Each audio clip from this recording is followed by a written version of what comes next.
myself forward. Yeah, pulling myself forward. Yeah. Oh my goodness.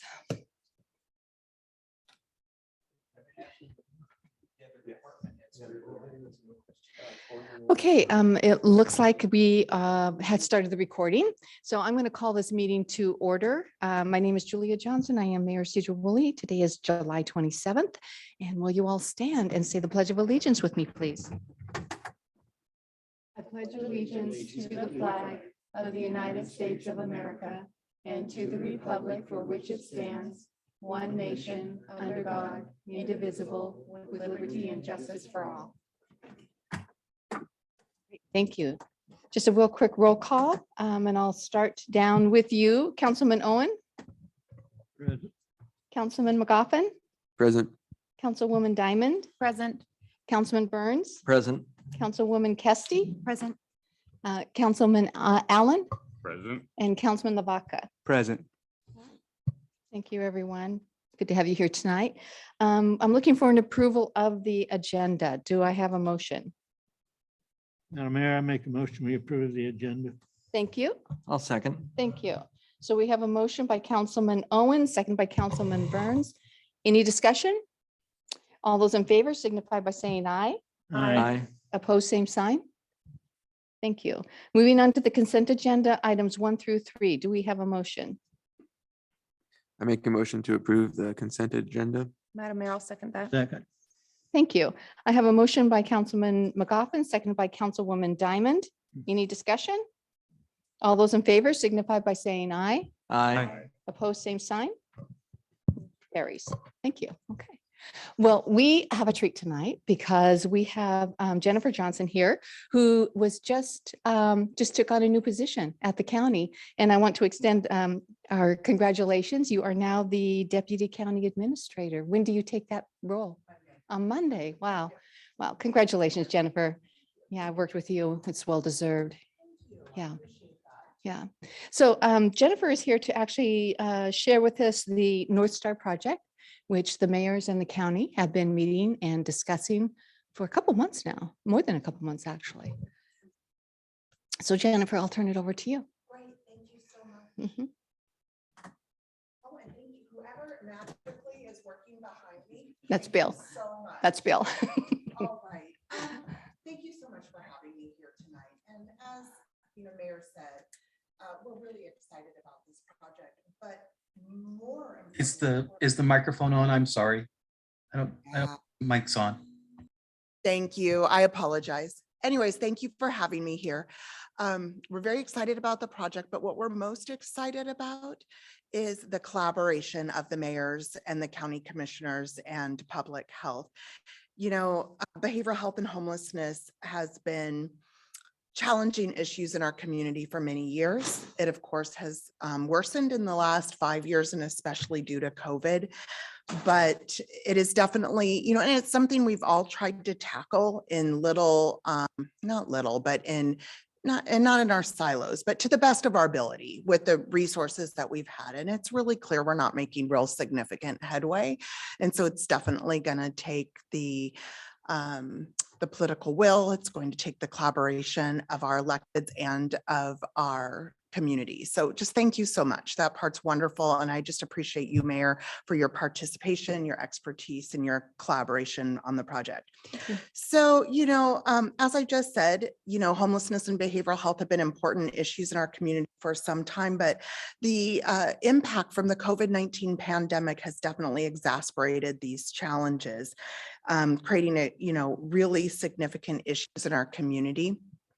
We've heard, strong interest from the mayors and all three commissioners that they would like to have a clear overall picture of funding streams and programs and services for behavioral health and homelessness, and that they wish to have a shared role in governance, allocations, and priority setting.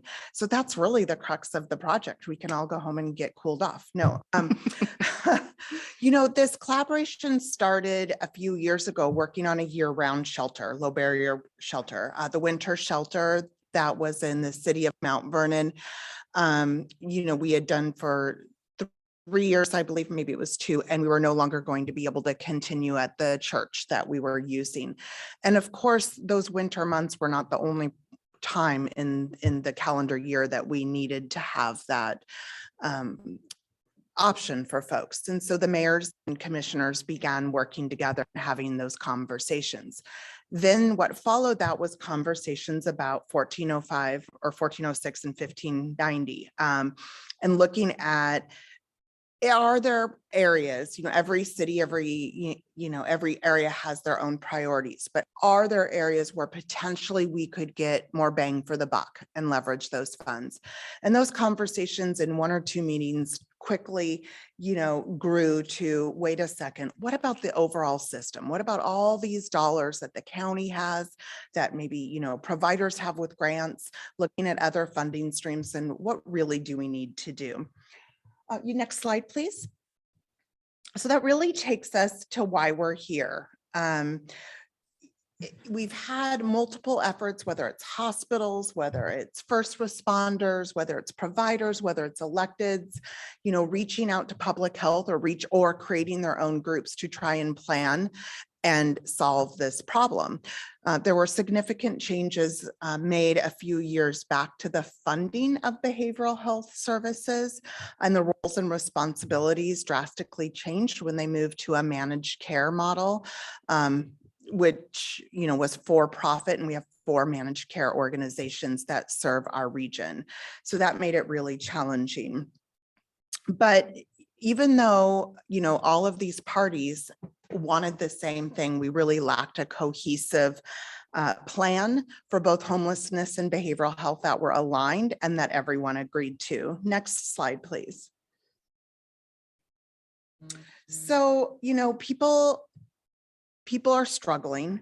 In fact, I was at a meeting as part of this project last Friday with Chief Tucker's replacement and some other of our law enforcement folks, and it was absolutely humbling. I don't even know what the right word is, maybe disturbing, to hear the stories of boots on the ground and and this is just law enforcement. We had groups with behavioral health providers, with homeless service providers, but to hear firsthand the problems that they've known for years, but to see some of the workarounds that folks are trying to do, because when you take them to the hospital, they're often discharged. Sometimes you get calls for that same individual after taking them to the hospital 4 to 6 times on a shift. And some of the workarounds were sometimes placing folks in the jail just so that they stay alive and stay safe when they haven't been able to get the proper level of care. It was absolutely, heart-wrenching. And so, the acuity of the problem that we're seeing has worsened. I know you all saw that with that, incident that was tied to the evaluation and treatment center with a gentleman that was from out of town. And, a lot of caring people, but just, it was really, we didn't have the systems in place to properly provide the individual the treatment they needed. And there's a lot of reasons why. Next slide, please. And so, this is so funny. I'm using notes from like a presentation that is not that one. So I'm like, why are my notes not matching my slides? So I'll just do it off the cuff. We know that we can't do this alone. We know that all of you also can't do it. And we know that we have to engage our community partners, our community providers, and our citizens in finding solutions. And I also want to point out that although this project incorporates homelessness and behavioral health together, not all individuals who are experiencing homelessness have a behavioral health disorder. I know a lot do, but not all. And there's also an invisibility to this crisis. A lot of times in meetings, I hear folks focus on those that we visibly see in our cities or in our parks, or, that are in more of the more busy areas of where we live. But there's also a lot of families families with kids, when you talk to your, school district, that are couch surfing or living in their cars or living in campgrounds and who really struggle with stable housing that's safe. Same with our migrant farm workers, same with our Latinx population, where there's a lot of barriers due to language and concern about seeking services. So there's a lot of, and then elderly, we're seeing a lot of older adults who lose their housing and they're just not able to find low income housing and end up living out of their vehicles. So it's really a complex problem. Next slide, please. So this kind of brings us to the project. When we were in these meetings with the mayors and the commissioners, and it became really clear that, I often would hear things like, well, these are decisions that we made and why. It was really clear that the individuals right now that are in their positions, the mayors and commissioners, they were not necessarily a part of those decisions.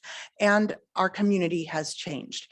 And that those decisions needed to be prioritized. For example, do we really prioritize permanent housing and trying to move people, from homelessness straight to permanent housing, not looking at transitional housing type options? Do we prioritize folks that are, on the cuff of being homeless and trying to prevent that? Do we prioritize low barrier, really high vulnerable folks?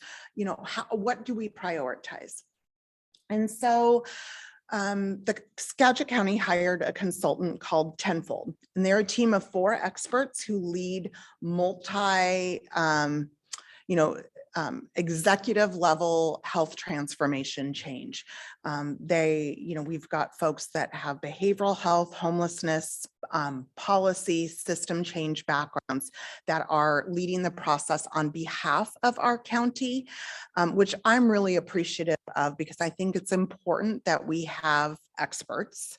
And I also think it's really important that, my staff, well, my used to be staff, that we are neutral and that we're really hearing from our electeds and our city councils and our community members about what our community needs, instead of, our favorite projects or what we think the solutions are. So we started in March working with them, and the mayors were very interested in collaborating on this project. So we got Tenfold Health under contract.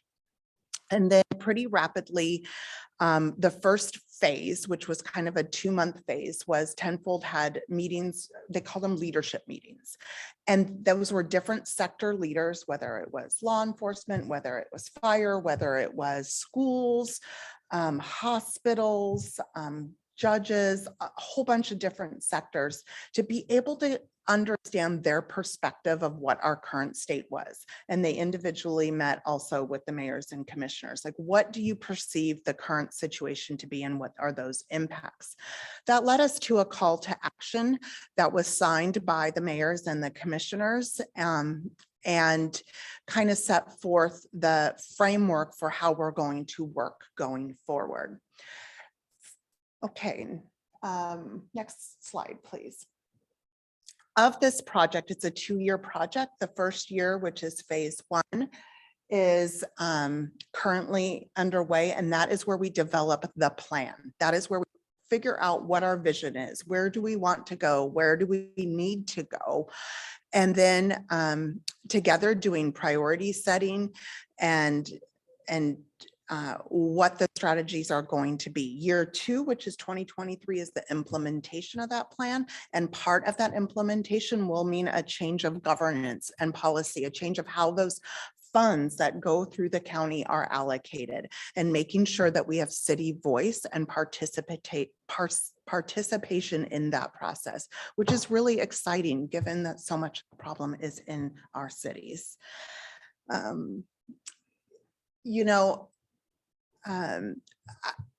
Earlier on in this project, some folks thought, well, this is a pretty lengthy process. Does it need to be this lengthy? Does it need to be this robust? We all know what we see. But, you know, there's been a lot of planning efforts in the past, not only by the county, but by our behavioral health association. It's now our ASO. It used to be our BHO, and before that was NISMA, by hospitals, by a lot of different parties. And what we're missing is where all of these efforts link together and where we can best leverage our efforts and leverage our resources. You know, when we look at the math and we look at the funding that the county likely will bring in over the next 10 years, you can't afford not to do this process time-wise and cost-wise. We probably will have approximately $150 million that we can leverage in our community. And this also could prepare us for legislative action. And also to be able to leverage other funding that we're currently not tapping, whether that's through insurance, whether that's through our accountable community of health, whether that's looking at shared grants or new funding streams that could come to our community, or even philanthropy. Next slide, please. So the interviews that I just spoke of, this slide is to just show you what those sectors were. Some folks, you know, provide feedback that, you know, we're missing the experts. Not that these folks aren't experts, but missing also the actual clinicians and the, you know, those frontline workers. These interviews were to gain that leadership perspective of what our current state is. Before you can create that future state, you must know where you currently are. Next slide, please. What was amazing about these interviews is, well, first I will say nothing was surprising. The Tenfold team met with the mayors and commissioners and shared with them in more detail what that feedback was. But there was very good general consensus that there was goodwill and interest in collaborating. Everyone agreed that the resources are insufficient. Everyone agreed that that the systems and the providers and the agencies are uncoordinated, not necessarily because they want them to be, but because of there's a lot of barriers to sharing information, for example, and that the services that we do have, if they were better coordinated and different folks knew what others were doing for the same individuals, we could likely not duplicate and repeat history. Maybe we could even, at the meeting Friday I'm talking about with law enforcement, they were sharing about how hard it is sometimes, even with a designated crisis responder, to even get someone to where they can go to our evaluation and treatment center with telecare, because of the past, where certain people have certain information and at that given point, the designated crisis responder may not be seeing the full picture. So that was really concerning. We all know the tightness of the housing market. We know that we've got lower than 1% vacancy rate, which makes it really difficult to move us out of really putting Band-Aids on the issue. And we really want to move away from funding more services that serve more people. Not saying we wouldn't necessarily do that in certain categories, but it is not moving the needle. We're not seeing improvement overall in our entire county with the devastating impacts for folks that are struggling with homelessness and with behavioral health disorders. So there's something bigger and larger that has to change to be able to pivot and make an impact on this situation. Something that was interesting is that what came out of the interviews is that the availability and confidence in data is low. And what that means is, for example, hospitals have data, public health has data, schools have data, lots of folks have data. Folks believe in their data, but don't necessarily trust other people's data. And then there's a lack of data sharing for a lot of different reasons. And that data could really help us inform our processes going forward. And then most importantly, it was unanimous that everyone felt we needed to move forward. Next slide, please. So this is it's a tad bit out of date, but this is just to show an example of Tenfold Health, and they have a very specific work plan. And then from the work plan, it's broken down to each week what they're doing, and they will be doing this for the entire process. Staff meet with the tenfold the consultants, we call it the tactical team, every week to make sure that progress is moving forward. Next slide, please. We are currently, we formed the leadership team, which is the mayors and the commissioners. Only one commissioner joins the meetings, however, so that it is not a public meeting, but it is the mayors and all three commissioners. And currently that leadership team is in the process of developing and standing up an advisory committee. We have a draft charter and a draft slate of members that the mayors and commissioners are considering and will provide feedback. We will have our first launch or our first meeting with the advisory committee in September, and the mayors and commissioners will help set that agenda. And this advisory committee is to help the mayors and commissioners. They are the experts, that they will provide guidance. They will answer questions, provide feedback as requested from that leadership team. Next step, please. Or next step, next slide. I've probably already gone through most of this. What's happening right now is behind the scenes. Tenfold Health is working on mapping, and the mapping is to do a gaps analysis. So in order to look at your current state and looking at where we need to go, we need to understand in more depth where those failures in our systems are and what we can and can't influence. That was part of the work last week, and that was actually the second time they've met with folks. And then they are continuing to schedule follow-up meetings with different sector leaders and workers. There will be a lot of opportunity in the fall and winter, and as this project continues, for community input and for vetting the project. There's also, they've started the research of best practices, and they'll begin to overlay all of that information and start to bring forth some tangible material for the leadership team and advisory committee to work through. Next slide, please. So there is a designated page on the county website for this project. It's very important to us that anyone who is interested can stay up to date with what the process is or what has happened. Once those advisory, committee meetings start happening, we will be able to provide some summaries of the discussions on there. Currently, what is on the web page is some of the call to action, some of the PowerPoints, some of the results. There's a PowerPoint that shows the results of all of the leadership interviews. If you want to see in more depth by sector what the feedback was of those strengths and opportunities, and we will continue to update this page. I am also available to personally come to you and to do updates through as this process unfolds and as you wish. And I am also available to provide information to you in different formats if you feel that would be helpful. So feel free to let me know or to let the mayor know, and I am happy to make sure that you feel included and that there are no surprises at the end, and that you're also able to provide input. So that is very important. Next slide, please. That is the end of my presentation. Like I said, a lot of the work right now is kind of behind the scenes, setting up the structure for moving forward, but I am available for questions or comments and would love to hear from you what your thoughts are or what you need from us as we move forward. Okay. Are there any questions for Jennifer? Yes. Councilman McGoffin. Hi, thank you, Jennifer, for the presentation.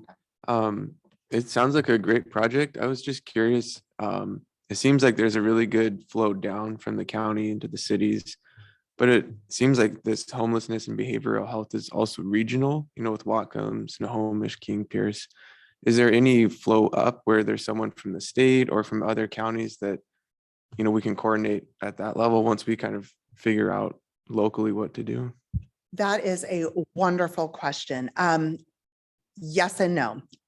One of the seats on the advisory committee is recommended to be, I don't know if you know what the accountable community of healths are. There's 9 of them in the state, and that is the state set up these structures, which in our region is Snohomish, Whatcom, Skagit Island, and San Juan. And that's where a lot of the Medicaid transformation projects were hosted out of. And they are a significant source of funding and policy influence at the state level. They are currently being, the waiver is what it's called, a Medicaid waiver is being updated, and there will be now a new, I don't know if it's going to be 3 years or 5 years. And part of their focus is going to be on care coordination. Well, one of the highlights from the interviews was the lack of coordination between providers. And care coordination is something that has been really difficult for folks to tackle, especially with social services and social determinants of health, to be able to have a more streamlined way where law enforcement or a provider could more quickly get that referral. So anyways, the executive director of the Accountable Community of Health is one of the members recommended for the advisory group, given their influence over funding and the regional work with social determinants of health. And these are definitely social determinants of health. And so of course, housing, homelessness, and behavioral health are on the high priority for them. We feel we need to get a little bit further along before we start to engage leaders and legislators at the state level. But so that's when I said yes and no. That will be part of the implementation plan. So that'll be part of year 2, where we do that, because you're right, these problems don't stop at our borders of our county or our cities, and we've got to be all rowing in the same direction. So little premature, but yes. Anyone else? Yes, Councilman Lavaca. Thank you. I'm actually excited to see that it's happening in the local scale versus more of a state down scale. Has there been any thought to look into what other cities have done, like Seattle or Portland or LA? And because they really put a lot of effort and energy toward it, because it's a serious problem there, but it looks like it's gotten worse. So lessons learned, or see what did work and really what didn't work, and apply that to this. And again, it's really nice to see that, because dealing with the problems in the heart, really, for the people, it's not like a government down deal, it's the people around in the community. Mm-hmm. So to see more of a local input and see that directive going. So a couple things. One of the reasons why we've started at the local level is there's been a lot of work in the last few years with the changes they made to the behavioral health system with funding and roles at the commissioners, our public health department, and then even in the region, really trying to make changes to those decisions. And it was a lot of staffing, it was a lot of resources that was used to do that. And, that they'd already made their decisions. It wasn't super impactful. And the problem is people are hurting. People are hurting in our community right now. So the reason why we're starting local and then building up is we have got to do something different. These are our family members. These are people we know and our friends and that we care about, and it's just not acceptable. And there's so many times that different people are pointing fingers and saying, well, I can't do that, or they're not mine. And we've got to figure out a way to find some safety nets for these folks before we can tackle it at the state level or at the legislative level. I mean, I think if we keep waiting for a legislative fix on this, the problem will absolutely continue to worsen, and could be waiting forever, actually. So there's that's part of why we're doing it in this way. We know there's, certain parts of the system that we can't influence or that we shouldn't, fund or influence. But there is one thing that's been great in this work so far, and being part of these mapping sessions with sector leaders and with frontline staff, is it's starting to become clear that there really are some significant things that we can do that are not replicating what Medicaid or other funding streams should be doing, and I think could have some high impact in our community. And your second point, I already forgot. So the real thing I was asking is, are we looking at what other cities have Thank you. done and then Yes. seeing like, because they haven't been working quite so well for sure. Yeah. And we don't want to mirror that or repeat that or Right. redo what's already been done. Right. And the answer is yes, absolutely. And that's what's so great about working with Tenfold Health. They lead these projects together as a team and then also independently in their own independent contractor role in a lot of different areas. So they have been a part of those that don't work real well, and they've actually been a part of different models that do work well. And then they're continuing to research what other cities and counties have done, and they actually will even be going and visiting certain programs to see what components might fit well and could be adapted here. So yes, absolutely. Absolutely. Anyone else? No? Well, I have to say, Jennifer, I really appreciated the opportunity to come together with everyone, and I have learned quite a bit. So just as when the leaders came here and saw what we had going on in Sedro-Woolley, some they were aware of, some they were not. That's been the case for I as well, is learning what all the other agencies are doing within the community itself, in the county, within the county. So it's actually Jennifer and her team who put this together. I think you did the research on it, didn't you, Jennifer? And greatly appreciate that. I think it's going to be a dynamic and powerful program that we're going to be able to implement within our community. And it's all of us working together rather than working sometimes against each other with, yeah. Absolutely. Yeah. And I think just acknowledging that and being open to doing something different is the first step, and that we've succeeded on. I Mhm. feel that we have anyways. Yeah. Thank you, Mayor. Yeah, it's beautiful. It's I really great. appreciate that very much. We care I think that's one thing though that is also super special. Everyone cares so deeply about the community, and it's just not acceptable. And so we have to find a way to change the trajectory of this crisis that we all are experiencing. So thank you. Yeah. And thank you for allowing me to be here and share with you.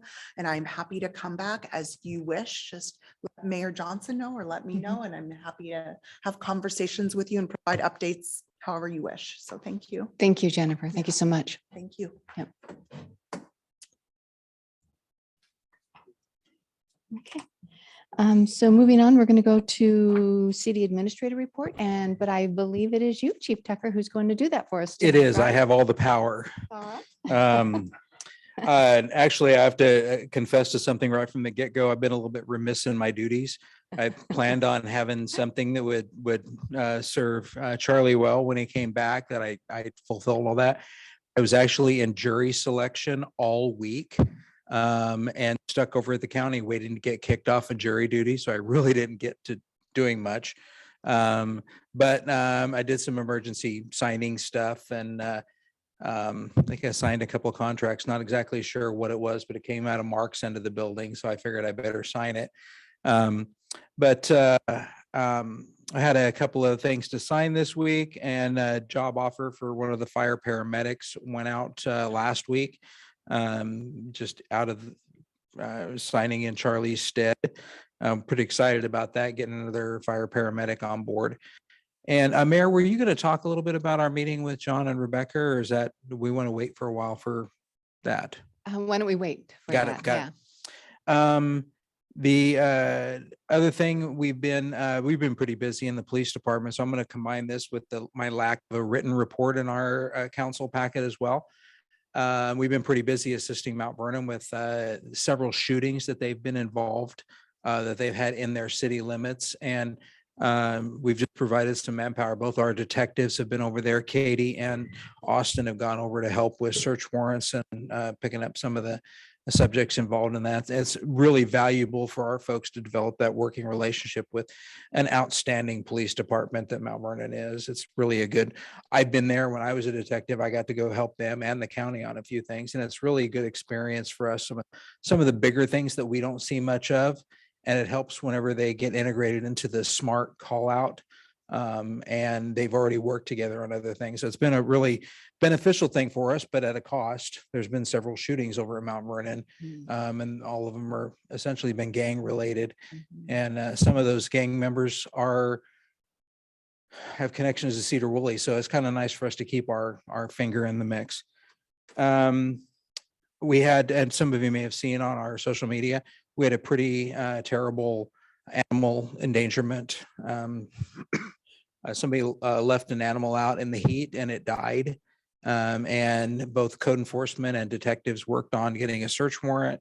And we actually booked somebody into jail on that. And it kind of hit home for everybody, how horrible this kind of stuff is. I can't imagine some of those agencies have had to deal with a parent leaving a child in a vehicle or something like that. But we've been working on that, and that's kind of taken a couple of days worth of work. And things that Jennifer was talking about today, some folks with some mental health issues in and out of jail that's resulted in, or in and out of the ER for some mental health evaluation, has resulted in fights on 2 different occasions with one individual. He was in and out of the ER one day, came out later that day. Crew got into a tussle with him the next day. So this is hitting us almost every day. The things she's talking about, some of the folks that we're dealing with on the street. So this will be a welcome addition to the things that we can use to help some of these folks on the street. And on a personal note, next Wednesday, August 3rd, is my 30th anniversary with the city of Sedro-Woolley. I was a baby police officer starting back in 1992 on August 3rd. And that's why I chose the end of this month to do, or end of August to do my retirement, because it'll be right after my 30th anniversary. And it'll be my last council meeting. Hopefully Dan will be back. He seems to have taken July off to go on, get some vacations in before he's in the hot seat. But you'll be seeing him back in here starting the first council meeting in August. And that's all I've got. All right, thank you.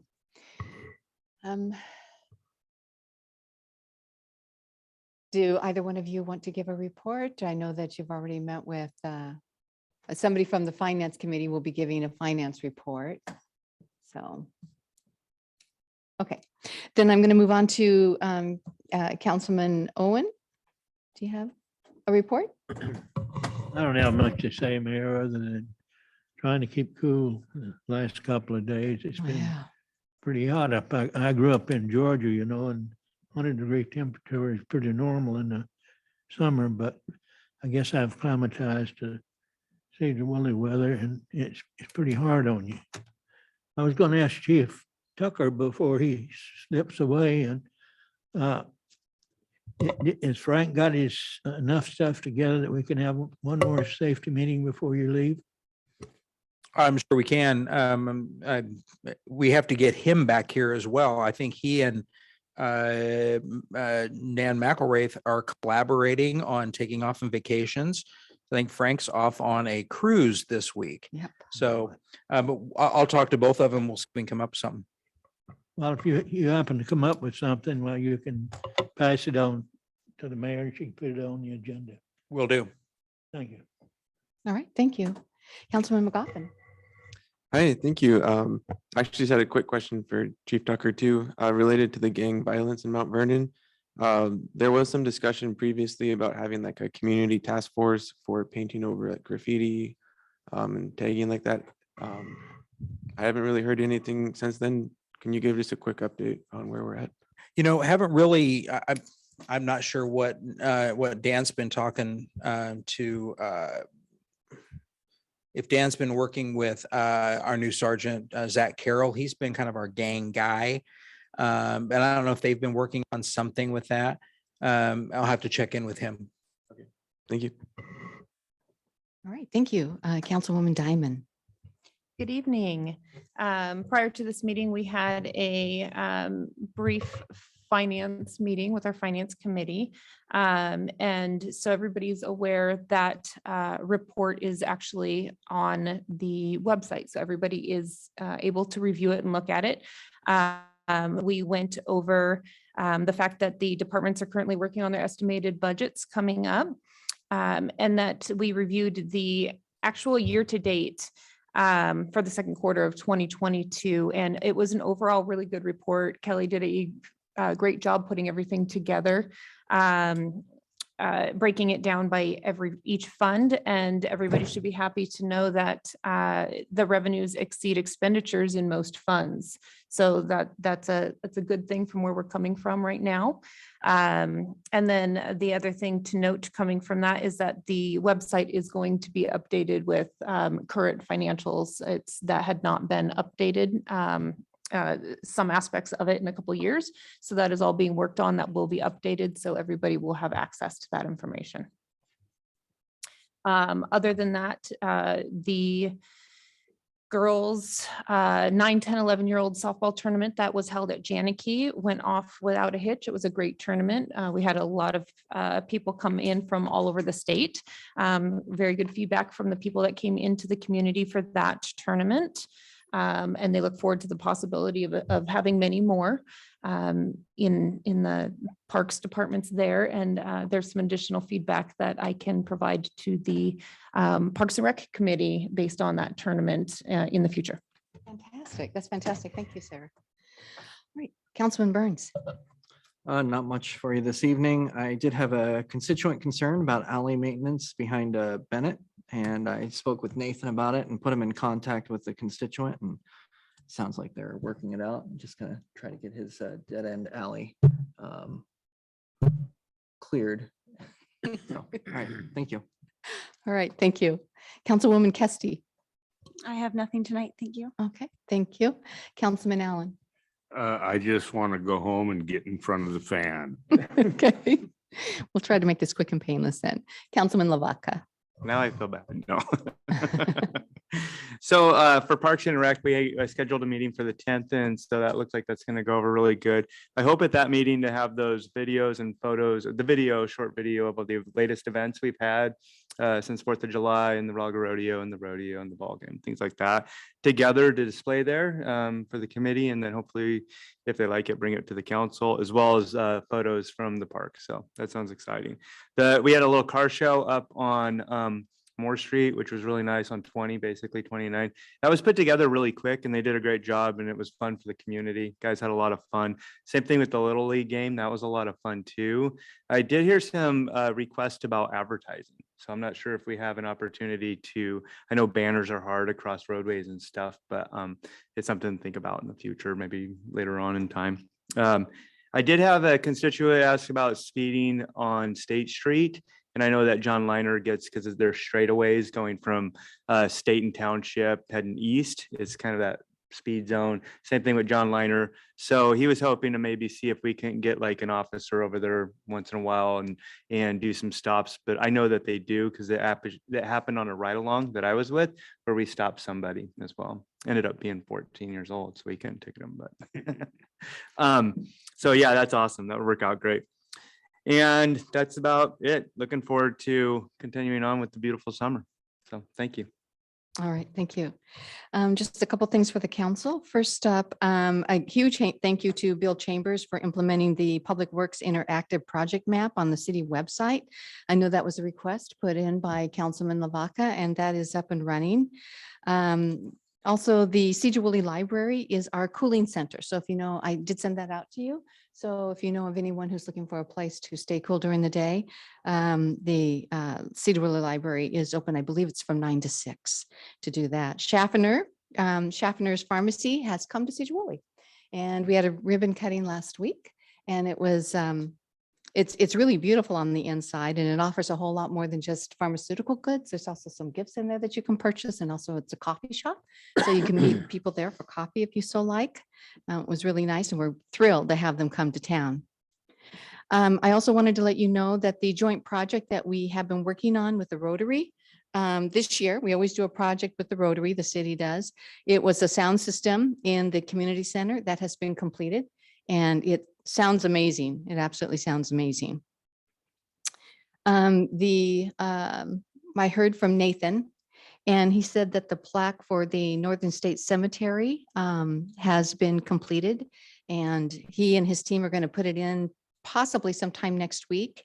And once that's done, We will do a dedication. Mr. Hudeman will come and we will do a dedication to that. So I'll keep you in the loop regarding that. And let's see. And I believe that that is all I have for right now. So any questions for me? Mayor Julia, so that community center, that's for rent on the Parks and Rec site if residents wanted to rent that out, I believe. Is that still happening? That's correct? And that includes the sound system? The community center? Mhm. Oh, yeah, the community center is always for rent. It's always, if people want to rent it, they can do so. So it's And got an they can do updated it on, sound they can system. do it online. Sweet. Yeah. you can As a actually do it. reminder, if there's a new sound system, and it's definitely a great place to get a venue. Yes, One question for you, Mayor. yes. I noticed when they were advertising for places to stay cool, Sedro-Woolley has not been getting their message out very well for different things, you know, like I know it's Rotary, but bands at the park on Sundays and Right. stuff. So I just feel like we're kind of falling Okay. off the map a little bit. Okay. Yeah, I know that when the county put it out, it was an oversight because I did call and ask about that, as did Jean. And they said that that was just an oversight, but they have since sent another one out, which I sent out today for all of you. So you'll see that Sedro-Woolley is there. And also, I do believe Jean has it on her website, but I can't confirm that, Councilman Allen, but I do believe she has it on her website. I don't know. I Yeah. mean, it's Yeah. just, I don't want to Yeah, just be a third rate, sure, forgotten city. sure. Yeah, yeah. Okay, thank you very much. Anything else? All right, so we will move on now to public comment. It is 6:43 and I'm going to open public comment. Is there anybody within the chamber here who would like to make public comment? Okay, seeing none, I am looking online and I do not see any individuals other than our city individuals. So we will close public comment and move on to unfinished business. And I believe the first order of business tonight is actually the second reading of a possible adoption of the 2023-2028 Transportation Improvement Program. Director Freiberger, good evening. Thank you, Mayor. Good evening, Council.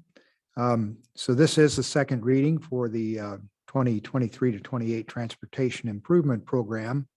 I went through that in some detail at the last meeting, so I don't think it's necessary unless you'd like to hear another version of that to repeat all of that tonight. I do ask your action tonight on this. I have to get this submitted in the STIP software by the 29th, so I have just a couple of days to do that now. So without any further ado, I would request your motion to approve the 2023 to 2028 Transportation Improvement Program. Okay, any questions? Hearing none, do we have a motion? Madam Mayor, I'll make that motion. Thank you. Madam Mayor, I'll second. Okay, thank you. So I had a motion by Councilwoman Kesty, second by Councilwoman Diamond to adopt Resolution 1095-22, adopting the 2023-2028 Transportation Improvement Plan. All those in favor signify by saying aye. Aye. Aye.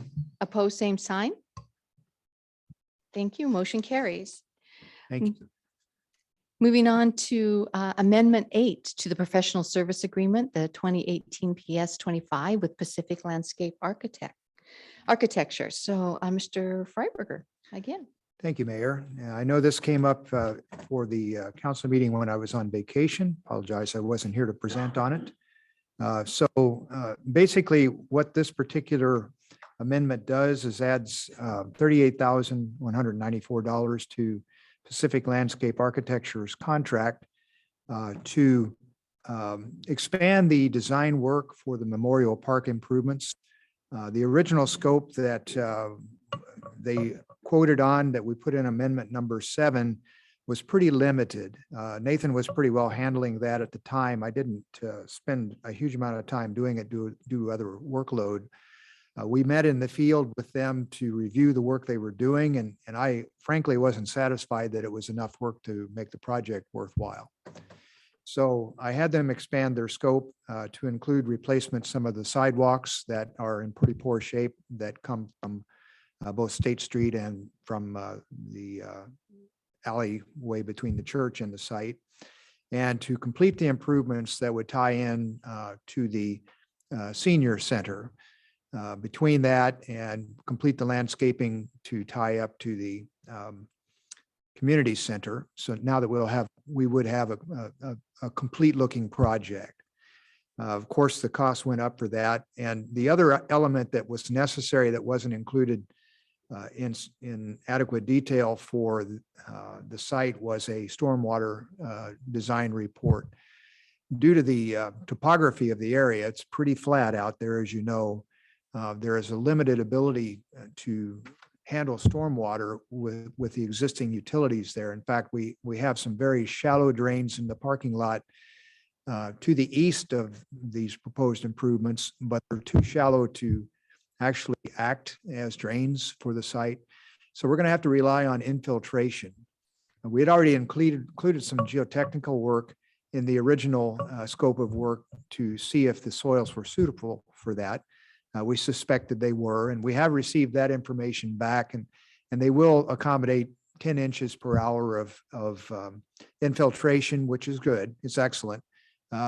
If we have 2 inches, we usually are able to do something. So that's going to be something we should be able to do within the site without trying to put a pump station in and pump the water off site. So that was good news.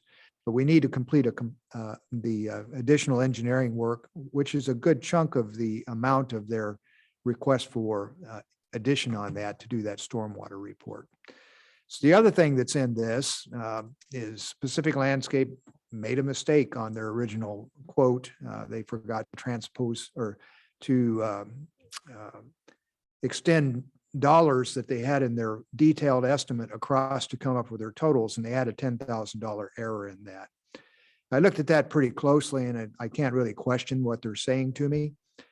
So that's also in here. That makes up about, a quarter of the total amount here. Total is $38,194, as I said. I'm recommending we go ahead and move ahead with this. I will say that I have some more work that I'll be doing in talking with Pacific to make sure that we're getting adequate improvements to justify the cost of this. I really need to move forward with the preliminary design to get to that point even. We have a very preliminary cost estimate for this work that they based their original scoping on of about $600,000. The updated estimate that we received from them when we did some other preliminary stuff is higher than that. And so I really need to get some better figures, and that's included in this work as well as to update the design. One other thing I'm concerned about on this is they had proposed a play hill in the scope of work here. It's actually an artificially created area with an artificial play surface on it. That their original estimate for that was significantly lower than what we understand the going costs for that are right now. So we're going to be looking carefully at what the playground's going to look like. I anticipate we'll be going back to a standard playground rather than putting that mound in. I was a little concerned about the amount of playable surface anyway with the mound. And that's kind of all they are, with a couple of slides off of them and a few other features. And I think a standard playground may be a better fit for that park anyway.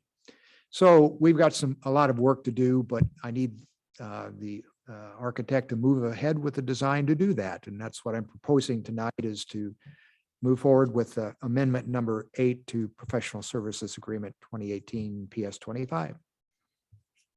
Thank you. Thank you, Mark. Are there any questions for Mark? Mark, when I first was looking at their stuff, I saw these cost overrun, $34,000 to $51,000. Are you going to be able to keep your thumb on the people? Yes, I'll be fully engaged in this moving forward. It's just one of those things. Nathan has been trying to do this one, and he's been awfully busy this year. He's always busy. Always, yeah. So we'll move ahead with this, and I'll be watching this extremely Okay, closely. Madam Mayor, I'll make a motion to amend professional service 2018 PS 25 with Pacific Landscape Architecture. Madam Mayor, I'd like to ask another question, if that's all right. Yeah. Can I do that between the motions? Can we get a second and then we can, yeah. Do we I'll have a second. Thank you. Okay, go ahead, Councilman Lavaca. Thank you, Thank you. Councilman. Thank you Lavaca. very much for the hard work on this too, Mark. It does seem like a pretty high increase, 50% on their original bid for the park. And if they're doing that just for the stormwater and new assessment, I'm almost wondering what's going to happen in the future. There was a $10,000 mistake on a $69,000 bid, which is pretty extensive for leeway as far as mistake goes. And then to add on top of that, another 28.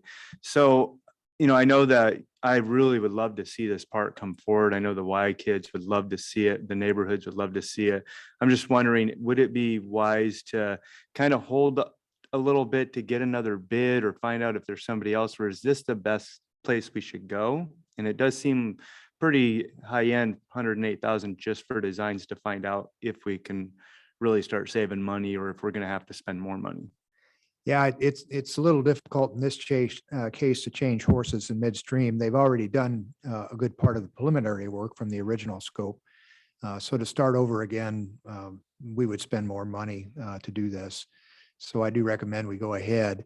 I'll be watching it pretty closely. I'm concerned about the cost of it too. It's about 14% of their estimated cost for the work. That's not excessive for design contracts we're seeing right now. So overall, it's not that out of line. But again, it's what are the actual improvements we're seeing? It's mostly paving, some revisions to the grass work, and a playground. It does include the infrastructure for the future phase for the spray park. We do have the plumbing in for that and the meter work and all of those things. So there is a little bit beyond this, but I share your concerns with this, and I'll be watching it pretty closely. The other thing that you'll be seeing throughout the future we're just facing is the costs for construction are just skyrocketing. Mm-hmm. And so the earlier estimates that we saw for this and the Olmsted Park, I've got them bolstered quite a bit in what you'll be seeing in the budget work already. And it will have a pretty major impact on what all we can do on this particular facility. We may well have to make some choices on what we want to do in terms of completing both Olmsted and Memorial. You probably have some additional funds you could consider from some of the sources that are being used here. But we'll want to look at that carefully, and I'll get that information to you as we develop the actual design and estimates. I have a final estimate for Olmsted that was done and is complete and ready to go. And that was up 20 or 30% over what we had from the preliminary estimates. And so I anticipate we'll probably see that on this one as well. It does seem like a lot when you get consistent estimates that are 20 to 30% over, but not 20 to 30% under. If that's the case. I did some research on pump tracks just out of curiosity for another project in another area. And it was the asphalt pump tracks. And when I was talking to the individual, he was, oh yeah, I talked with Nate and Sedro-Woolley, and it's about, $30 a foot, which equates to about $280,000 for something I was looking for. But still, I was thinking, wow, that's quite a lot, so I kind of closed the idea down. But in looking at the park estimates or what these cost compared to an entire pump track, the setup, landscape planning, start to finish, I was thinking this seems like a lot. Yeah. Thank you for your time. Councilwoman Kesty. I have a lot of concerns with this as well, because I'm curious, the more that we keep spending on design, the less we're going to have to build it. And so the extra costs of what they're asking, I have huge concerns with. Will we be able to complete it with all of the extra design costs? Well, again, I won't really know until we get to the point where I have a better estimate on the work and we can reprice it based on current costs for this type of work. So I share your concerns, as I've already stated, and we'll be watching it pretty closely. However, we have to do the design to be able to get to the point that I can provide that advice to the council to move forward with this or not. So to stop now, we basically just sacrifice everything we've already spent. So Do we own any of the designs that have already been done and any of that information? To this point, we purchased it. And if that was to transfer over, that another agency would have that, right? yeah, we have, of course, the preliminary work that's been done, but it's actually not that far along, probably less than 30%. So it's not all that usable. If I selected another consultant, we'd be starting not from ground zero. We'd have the topographic survey and the geotechnical report and some preliminary drawings, but we would be reinventing the wheel, no question about that. Go ahead. Thank you. In your experience, I mean, you've done this a long time. How often do these types of mistakes happen where do people come back and say, we need 10 grand more? Because Pretty rare, really. Okay. Pacific Land Design we've been using them for 5 years now, I guess. And their predecessor company, which we had actually selected for the work, that particular principal retired, and Patricia Lesson took it over and formed a new company. And we've been one of her major clients for the last number of years. And she's generally done a pretty good job for us. And so, I've been known to beat up my consultants pretty bad in the past, when they make mistakes like this. But in this particular case, I don't see any point in that. I probably would, in that case, just be risking putting them out of business for that kind of thing. And so, I can attempt to negotiate it down, and I'm certainly willing to do that. But at the end of the day, we need the work done, and they're well entrenched in it, and I'm comfortable that they will be able to finish the work. That's not a question. Okay, so it sounds like they have a good track record with us. This was just an honest mistake. Yeah, they've designed Hauser Park, Olmsted Park. The design is finished on that, and we've done some other things with them as well. So they've performed. It's not like they've let us down on anything. This is somewhat rare for them to come back for that kind of change, and it was clearly a mistake on their part. Okay, thank you. All right. Anyone else? Okay, so we have a motion by Councilman Allen, and it was seconded by Councilman McGoffin to authorize Mayor Johnson to sign the Amendment 8 to the Professional Services Agreement 2018 PS 25 with Pacific Landscape Architecture. Any more discussion? All those in favor signify by saying aye. Aye. Aye. Those opposed, same sign. Nay.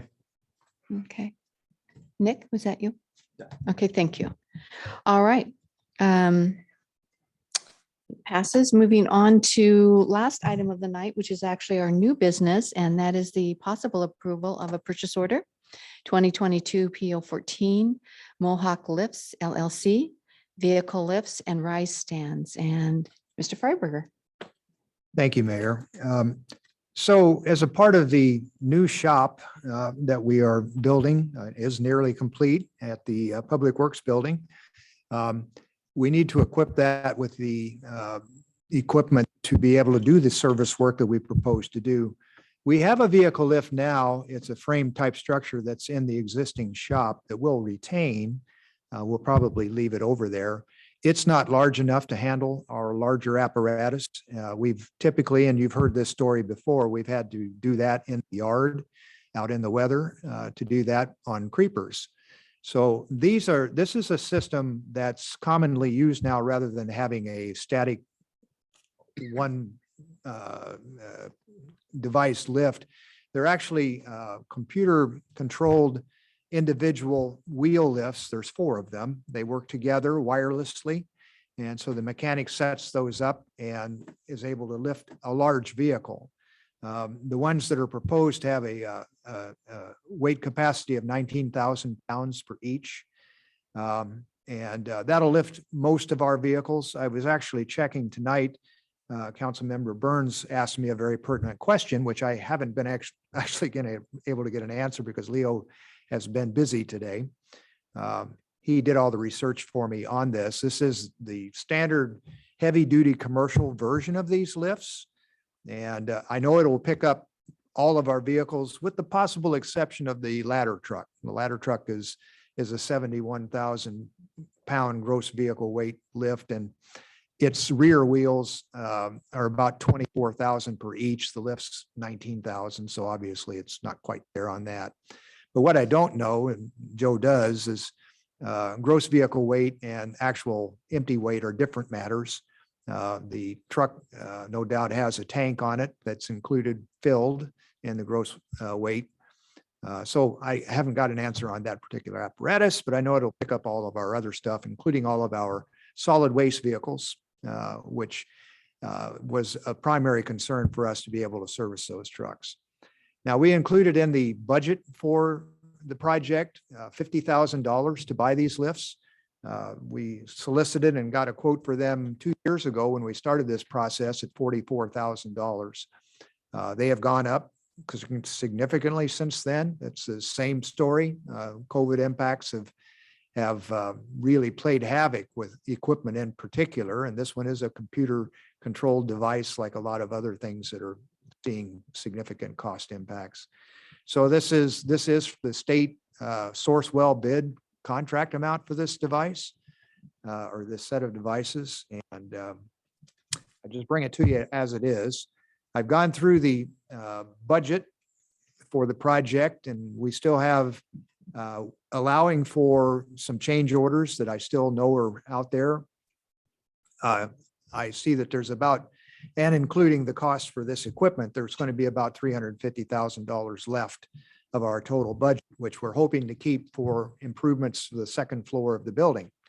As you know, we didn't award that to Faber. We got a quote from them on it, which was higher than that. It was in the neighborhood of 450 to 500,000. I was uncomfortable going forward with that, so we have not proceeded with that. You haven't seen a request for that change order. We are finishing the grading work and getting ready to pave out there in the next couple of weeks to finish all of the other things that you did approve earlier before I went on vacation. So this does not affect our project budget significantly. It's somewhat higher than we originally allowed. I do expect to go under on some of the other costs, and I'm quite comfortable that there's plenty of money to do this. We need the equipment and be able to use the shop for the purpose that we intend for using it for. So anyway, I would recommend that we award this or authorize the mayor to, or actually myself, to sign the purchase order for Mohawk to purchase these vehicle lifts and the stand jacks that go along with that. Okay. Any questions? Councilman Lavaca? Yeah, I'm definitely in favor of this because I believe it'll definitely save production time on service and repair. It definitely adds safety to the equation. I was just wondering if you had a link to that. You said they're wireless, right? And they're able to drive around. They got 19,000 pound capacity. Yeah, if I can get a link to that, that would be cool if you would mail me that. Yeah, I didn't get them in time to include them in the packet, but I have the brochures for these, and I'll send them out as a last email to all the Yeah, council. those are valuable for sure. Thank you. Councilman Burns? Since I'm in the automotive field, I kind of already knew what we're looking at here. And the reason I asked the question was just in case we had anything that was in the future plans, because these models tend to change over time. And this is linkable with up to 6 units, which would add an additional 36K to the available lifting capacity of it. And then there's also other extensions and accessories that are sometimes necessary to make these able to be utilized with different apparatus. So I was just making sure we were getting everything we needed so that the mechanic could do his job. Absolutely, and it was a good question. Yeah. And you've just said what I think is the case here, and that is if we did want to be able to lift the fire apparatus and its empty value is higher than their capacity, we buy 2 more units to do that.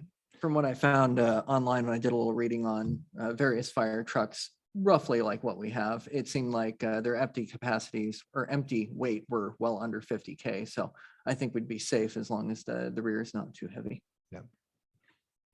Empty the tank before we try to lift. Definitely. Councilman Lavaca? Oh, I was just going to make a motion to move forward with. um, um, Madam Mayor, I'll second that. All right, thank you. Are there any more, is there any more discussion, questions, discussion? Okay, hearing none. All those in favor signify by saying aye, Aye. and opposed, same sign. All right, Thank motion you. carries. All right, and that is it for tonight. One thing that was brought to my attention, and I've already brought it to the attention of the directors, and that is the need to make sure that they have the reports in the agenda so that you have a chance to review them and an email or call if need be. So is there anything else before we go? If not, you all have a good night. We are adjourned. Thank you. No, I was just looking for a clip.